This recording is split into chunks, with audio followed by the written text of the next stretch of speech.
Assalamualaikum warahmatullahi wabarakatuh.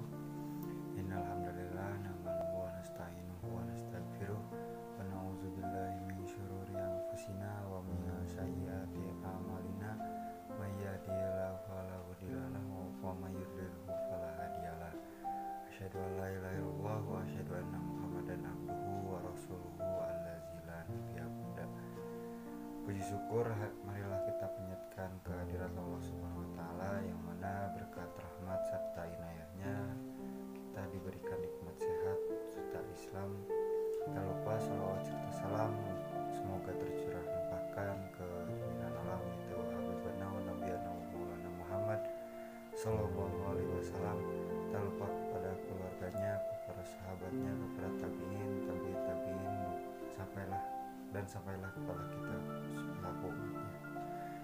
Saya di sini akan menyampaikan materi tentang Rasul, yang mana materi ini adalah tugas evaluasi tengah semester pendidikan agama. Perkenalkan, nama saya Nandika Jahra Putra, NPM 102211173 dari kelas C3 Akuntansi. Yang pertama yaitu hazatul insan ila rasul, kebutuhan manusia kepada rasul. Al insan atau manusia diberikan oleh Allah Subhanahu wa taala. Salah satunya adalah memiliki fitrah. Al insan disebutkan dalam Al-Qur'an sebanyak 73 kali dalam 43 surat. Salah satunya terdapat dalam surat Al-Qiyamah ayat 14. Al-fitrah adalah kelebihan yang diberikan oleh Allah Subhanahu wa taala. Dengan fitrah kita dapat menilai baik buruknya perkara yang kita pelajari, amati, dan kita lakukan sehari-hari. Dari fitrah inilah manusia mengakui keberadaan Sang Pencipta sejak ke dalam kandungan ibu. Lalu dengan mengakuinya manusia menyembah Allah Subhanahu wa taala. Hal tersebut menghasilkan kehidupan yang lebih teratur dan terpandu ke arah yang lebih baik. Hal tersebut dapat dilakukan tentunya butuh arahan dan bimbingan yang tepat.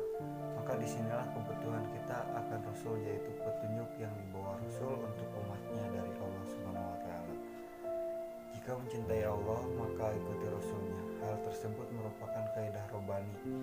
Petunjuk yang dibawa Rasul adalah mengenai penciptanya dan mencontohkan panduan kehidupan untuk mengamalkan Islam yang benar dan diridhoi Allah Subhanahu wa taala. Dengan petunjuk yang dibawa Rasul, kita dapat beribadah dengan benar sesuai dengan syariat Islam.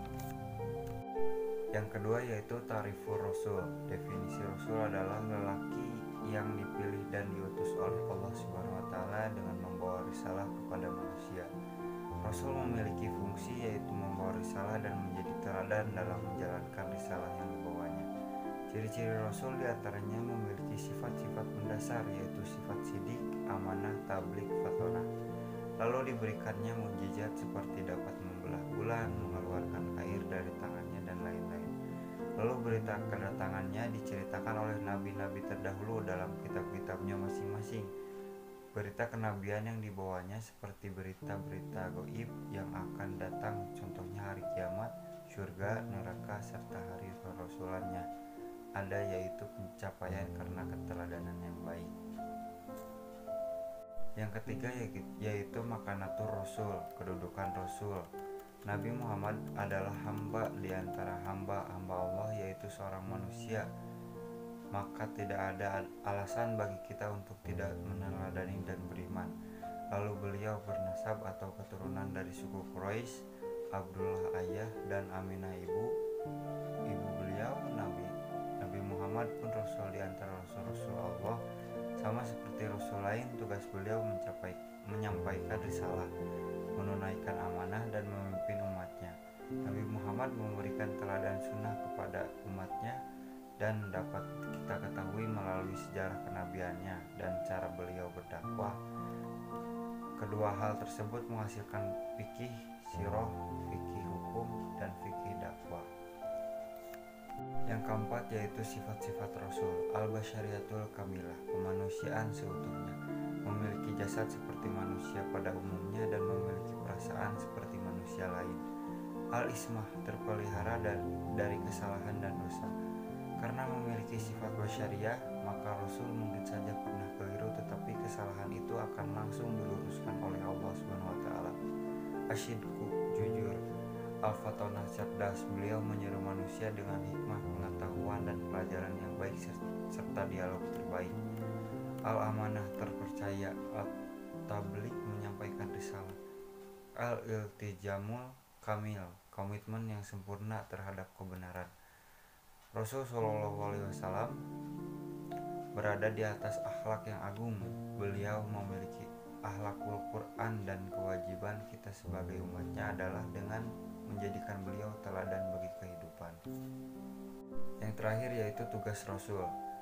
Tugas Rasul diantaranya yang pertama, mengusung risalah dakwah dengan mengenal Sang Pencipta, memberikan contoh tata cara beribadah, mengajarkan pedoman hidup yaitu kitab-kitab yang telah diturunkan oleh Allah Subhanahu wa taala kepada Rasulnya untuk umatnya, serta memberikan pendidikan dengan arahan nasihat. Yang kedua adalah menegakkan agama Allah dengan cara menegakkan khilafah, membentuk kadar-kadar Islam, memberikan panduan dakwah, dan mengajarkan implementasi dari risalah yang beliau bawa untuk umatnya. Mungkin itu saja yang bisa saya sampaikan. Mohon maaf apabila ada beberapa kata yang salah. Wabillahi taufiq wal hidayah. Wassalamualaikum warahmatullahi wabarakatuh.